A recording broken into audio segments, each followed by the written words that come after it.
Kembali lagi pemirsa di Kabar Pagi, pengalihan jalur roda 2 di jalur mobil mulai diberlakukan pada Selasa dan penutupan jalur sepeda motor dilakukan karena adanya pemasangan kabel tegangan tinggi PLN. Polres Pelabuhan Tanjung Perak Surabaya mempersiapkan personil di pintu masuk jembatan Suramadu di sisi Madura. Petugas juga memberikan pembatas lajur, lampu penerangan dan lampu lalu lintas. Hal tersebut dilakukan untuk menghindari kendaraan roda 2 menerobos ke jalur mobil.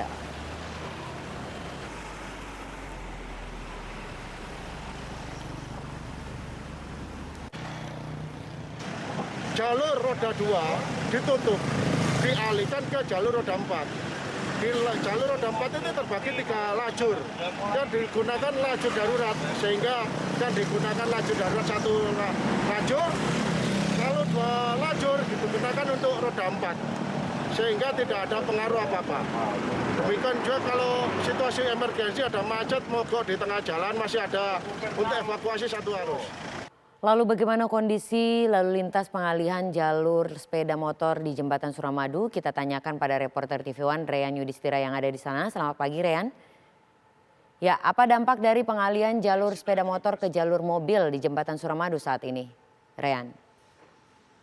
Ya, benar sekali Sinta dan juga pemirsa, persis sejak tanggal 19 Juli 2022, pihak kepolisian bersama PLN begitu telah menutup akses jembatan Suramadu untuk pengguna roda 2, pemotor, dan mereka dialihkan ke jalur cepat ataupun kendaraan roda 4 atau lebih, sehingga dari pihak kepolisian sendiri telah memasang water barrier dan juga traffic cone untuk membatasi ruang gerak antara roda 4 dan juga roda 2. Mengingat kondisi di jembatan Suramadu ini cukup padat eskalasi kendaraannya, baik dari arah Surabaya maupun dari arah Bangkalan, Madura. Penutupan dari jembatan Suramadu ini dilakukan oleh pihak PLN untuk pemasangan kabel tegangan tinggi sepanjang 5.000 meter yang ini digunakan agar pasokan listrik di Pulau Madura bisa ditambah. Lantas bagaimana tentunya skenario-skenario yang dilakukan oleh pihak kepolisian, mengingat jembatan Suramadu ini cukup tinggi intensitas kendaraan yang akan melintasinya, sehingga apabila kendaraan roda 2 maupun roda 4 begitu bersinggungan di dalam satu lajur seperti apa, kami akan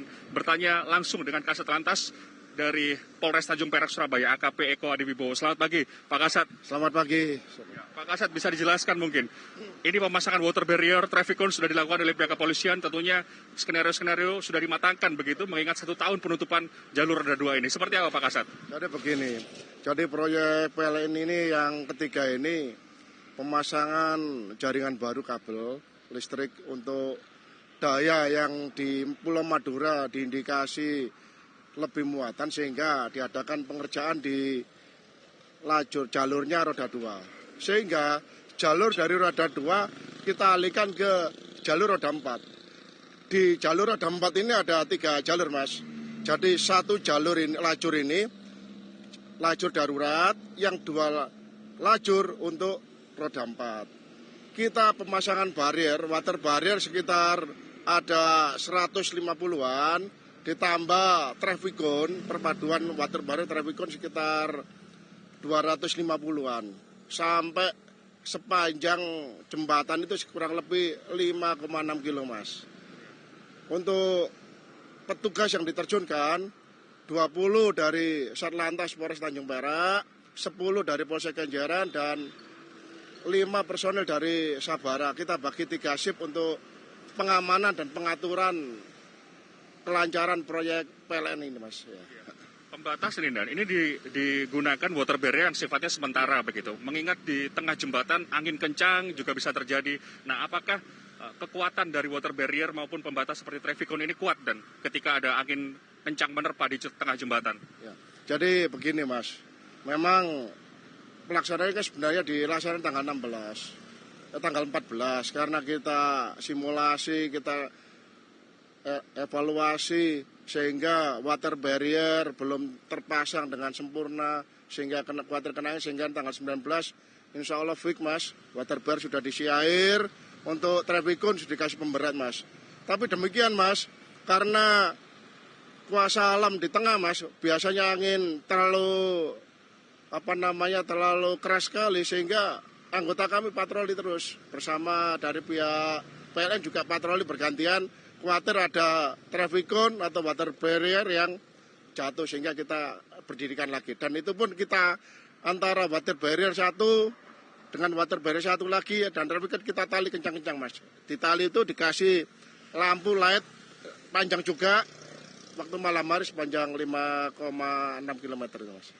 Untuk sosialisasi sendiri kepada pengguna jalan yang seringkali melintas di Jembatan Suramadu ini seperti apa Pak Kasat? Jadi kita sudah sejak awal, sebenarnya proyek ini sudah mulai Januari Mas, karena COVID dan sebagainya sehingga mundur, dimulailah bulan Juli. Kita sosialisasi sudah 1 bulan ke belakang Mas, baik itu mulai radio kita lokal, Radio Suara Surabaya, radio-radio lokal lainnya maupun mass media maupun di sepanjang jalur yang dilalui masyarakat pengguna akses Suramadu, baik 3 kilo, 5 kilo di Perak dan sebagainya kita pasang banner-banner himbauan Mas.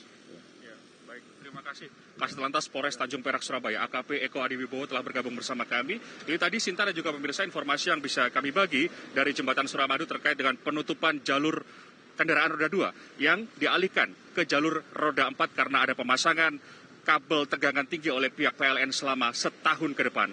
Dari Jembatan Suramadu, Surabaya, kembali kepada Anda, Sinta Samsul Arif di Jakarta. Rian, namun ada yang perlu saya tanyakan ini. Bagaimana dengan mitigasi polisi jika ada dalam keadaan darurat seperti mobil yang membutuhkan bahu jalan? Karena mengingat jalanan cuma 1 jalur, bagaimana jika keadaan tersebut terjadi, Rian? Ya, Sinta, mumpung masih ada Kasat Lantas di sini, kami akan mencoba bertanya kepada Kasat Lantas Polres Tanjung Perak Surabaya kembali.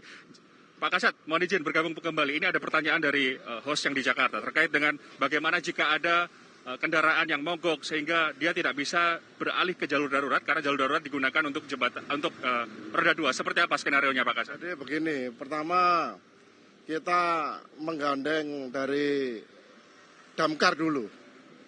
Dari Dinas Damkar Pemkot sudah membekalkan 1 unit karena kejadian yang 3 bulan yang lalu penyambungan kabel itu terbakar di tengah.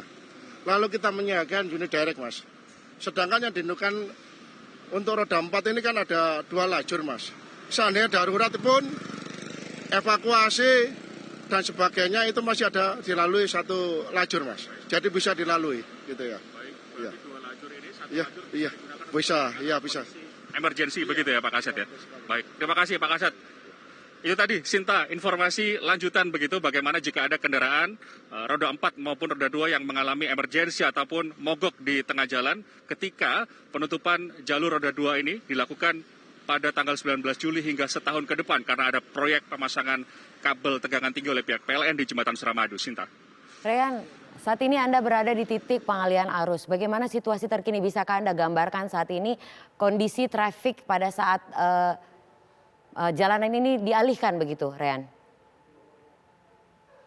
Ya, sejak kami tadi di Jembatan Suramadu dari jalur masuk sisi Surabaya begitu Sinta dan juga pemirsa, arus eskalasi dari kendaraan roda 2 maupun roda 4 masih cenderung normal begitu. Namun jika nanti pada siang hari ini dikhawatirkan eskalasi kendaraan akan padat yang akan masuk ke jalur Suramadu sisi Surabaya maupun jalur Suramadu sisi Bangkalan Madura. Namun selama 6 bulan ini karena pengerjaan proyek pemasangan kabel ini selama 1 tahun dibagi 2 begitu untuk 6 bulan ini dikerjakan terlebih dahulu untuk sisi yang Surabaya menuju ke Bangkalan Madura. Sementara 6 bulan sisanya baru arus dari arah Bangkalan menuju ke arah Surabaya yang akan dikerjakan.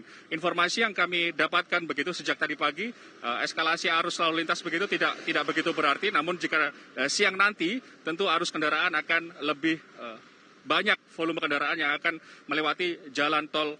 Maksud kami Jembatan Suramadu ini. Dari pihak kepolisian sendiri, baik dari Satlantas Polres Tanjung Perak Surabaya maupun dari Polsek Kenjeran begitu sudah bersiaga di sini untuk mengalihkan ataupun untuk memberikan informasi kepada para pengguna jalan khususnya roda 2 agar untuk melintas ke jalur cepat ataupun ke roda 4 dan selebihnya begitu, mengingat sosialisasi terus dilakukan oleh pihak kepolisian dan jajaran terkait dengan proyek pemasangan kabel tegangan tinggi oleh pihak PLN di Jembatan Suramadu ini. Sinta. Baik, artinya saat ini sosialisasi sudah berjalan dengan baik dan sehingga masyarakat sudah mengetahui proses peralihan arus yang saat ini dilakukan di sana. Baik, Rian Yudhistira melaporkan langsung dari Surabaya, Jawa Timur.